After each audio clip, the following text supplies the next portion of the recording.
Hello lovelies, welcome back to my channel. So in today's video we'll be on this beautiful gown.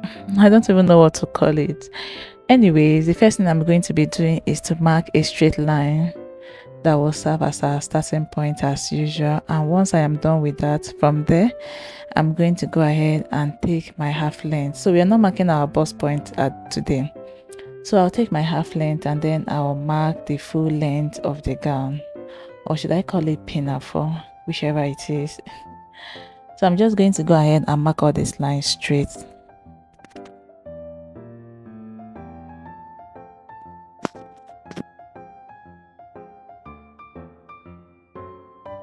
Once I am done with this, the next thing I'm going to be doing is to mark my neckline, and for the width of my neckline I am marking as 3 inches, and then for the width I am marking at, sorry for the shake, that's my baby at the tripod stand.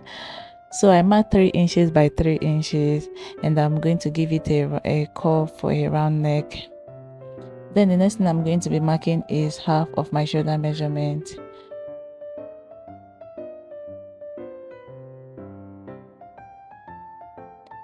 Then I'll go ahead and mark my waistline. So for my waistline, I'm going to be marking at 3 inches. So my waistline is 6.5 inches, but I am marking at 3 inches because of the style we are making. And then at the hemline, I marked at 8 inches. And this waist area depends on how wide or narrow you want it to be, but for me I marked just 3 inches. And I'll connect the waist to the hem, and then I'll connect the bust to the waist, just like you see me do.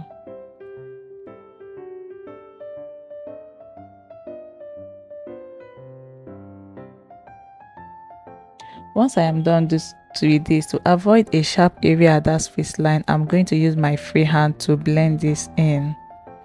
And then for my shoulder slope, I went down by 1 inch, and I'll connect it to our starting point.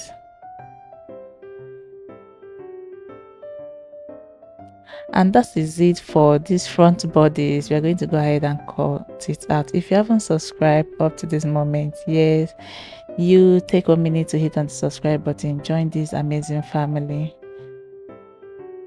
So we are going to go ahead and measure how much we are going to be having as the fabric at the side. I don't know what to call it. So we are going to be measuring from the waist to the hem, and also measure the remaining part of our waistline. Remember, we just marked 3 inches, so we took out about 3.5 inches. That's what we're going to be working with. So I'm going to be adding ½ inch all around this, so that we can use it to hem, to attach, to turn it basically.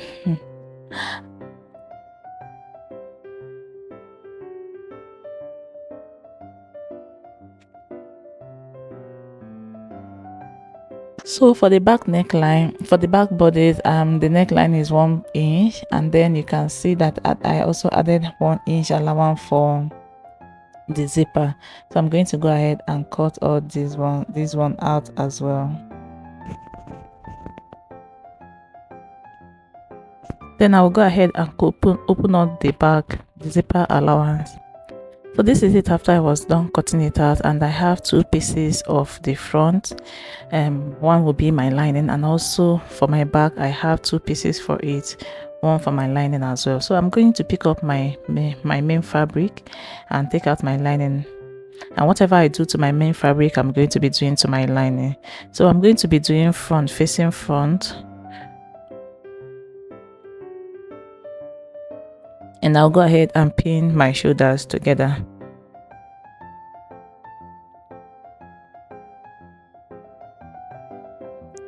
Once I am done pinning it down, I'll go to my sewing machine and then stitch it down.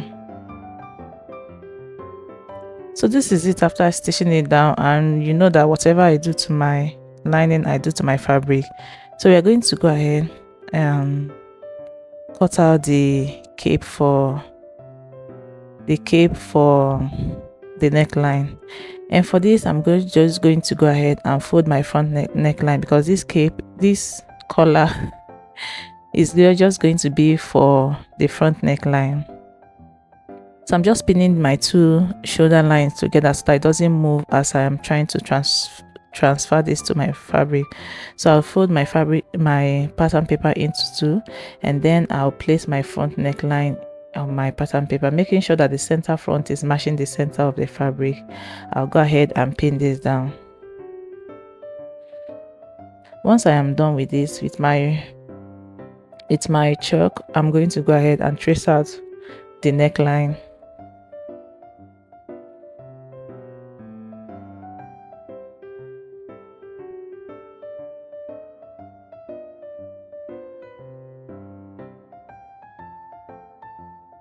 Once I trace it out, I will take out my fabric, and then I'm just making a point to be sure of where my neckline my cape will end.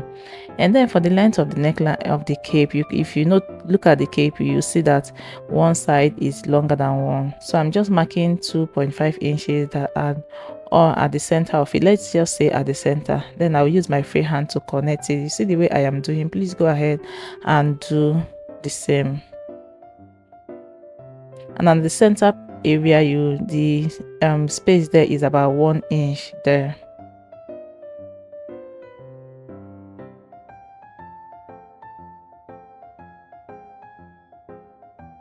Just keep keep drawing it or keep marking it until you are okay with what you have. Then we are going to go ahead and cut this out. So look, this is what it's going to look once you are done with it. So we're going to go ahead and transfer this to our pattern paper, to our fabric, sorry. And as you look at the style, you see that it has a different color of fabric. So I just transferred it, and I have two of it, and we're going to be using one to turn in the other one. So I'll first of all pin at the center of it, and then I'll start pinning every other side of the cape. Once I am done with this, I'll go to my sewing machine and stitch it all the way around. So this is it after stitching. I'm just giving it a little notch here and there, so that by the time you turn it, it's going to relax well.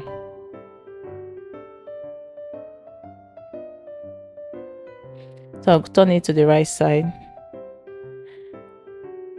and using my scissors to push out every part of it. You can go ahead and iron it at this point if you have light. So we're going to go ahead and attach this to our bodice. So I'll go ahead and open up my front bodice, and I'll fold it again over again, just the front neckline, so that we'll notch the center. And for the collar as well, I'll do the same thing. I'll also notch the center of the collar.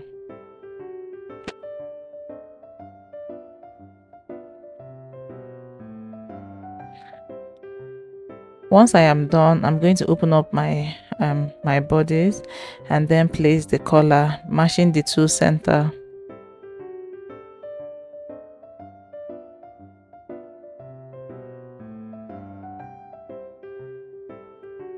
Once I pin it down, I'll start pinning every side of the collar till I get to the end of the collar, and I'll do the same thing for the other side.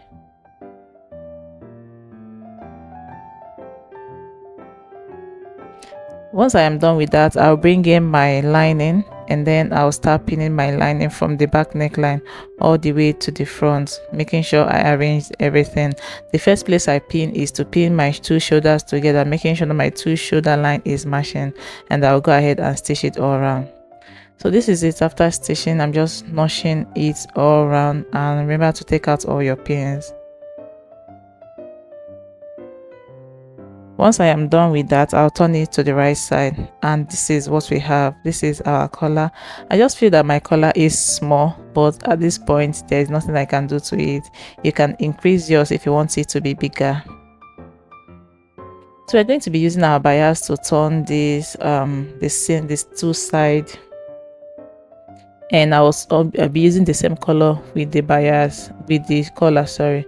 So I'll make sure I arrange my seam side well, and then I'll be stitching this bias from the back to the front. You want it to be stitch the last place to the front. That you want to bias stripe to be showing at the front. So I'll place this at the back, and then I'll stitch it from that hem towards the shoulder to the other hem, just like you see me. So once you are done stitching that, you turn it to the other side. I'll just spin this down so that you guys will understand. I'll turn it to the other side and then stitch down all the way from here to the shoulder and to the other side of the hem, and I'll do the same thing for the other side. So this is it after we are done. I hope you understand what I'm trying to say.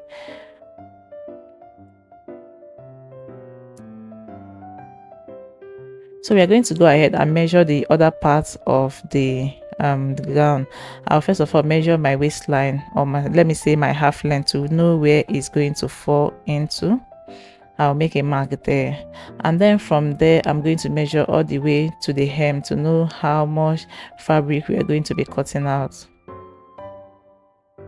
And I also measure the waist. Remember, we took out 3.5 inches, so I will measure the waist up to make sure that it's just 3.5 inches on fold I'm going to be cutting out. So once I have my exact measurements, I went ahead to cut out my fabric. For the length of this, or for the width of this, I doubled the the remaining of the waist measurement plus about 2 more inches, and then for the length of it, the normal length that we cut out. So that's what, and you are going to be adding 2 inches to the length of it, because you want to fold it in such a way that it's going to accommodate your band by the time you are done stitching it at the waistline. So I just stitched it down boldly to accommodate my band, and I also went ahead to attach my band to it, so you can see it's coming together. So once you are done, you're going to go ahead and fold in the 2 sides. You see the way I am showing you guys. So you fold in and fold in again, just a bit, around, not, let's say about ½ inch on each fold. I'll do this to this 2 sides and also to the other piece. So this is it after I was done. You don't want to fold very wide, so that's why I'm saying ½ inch. So once I am done with this, I'll bring in my bodice. So I'll bring in my bodice, and then I'll take the other piece. I'll see the way I placed it on top of the piece. So you're going to be stop stitching all the way from the hem to where it stops. So I'm top stitching. I started from the hem because I don't want to have shortage of fabric or one longer than one, so I started from the hem. So once I am done stitching the 2 sides, I'll open up the back one as well, and then top stitch it on the other side of it. So this is it after I was done top stitching it. You can see the gown is coming together. So you're going to go ahead and use your bias to turn the hemming area as well. But for me, I decided to have an allowance to fold it, so that if there's any need for adjustment, I can just loosen it up and lose it. But if you want, you can just skip that part and just use your bias and turn it to the right side. And that's basically all for this style. I also went ahead to attach my zipper, don't forget that. I hope you enjoyed this video. Don't forget to subscribe if you haven't subscribed. Give me a thumbs up if you haven't already, and share my videos to family and friends. I will see you in my next video. Thank you so much for watching.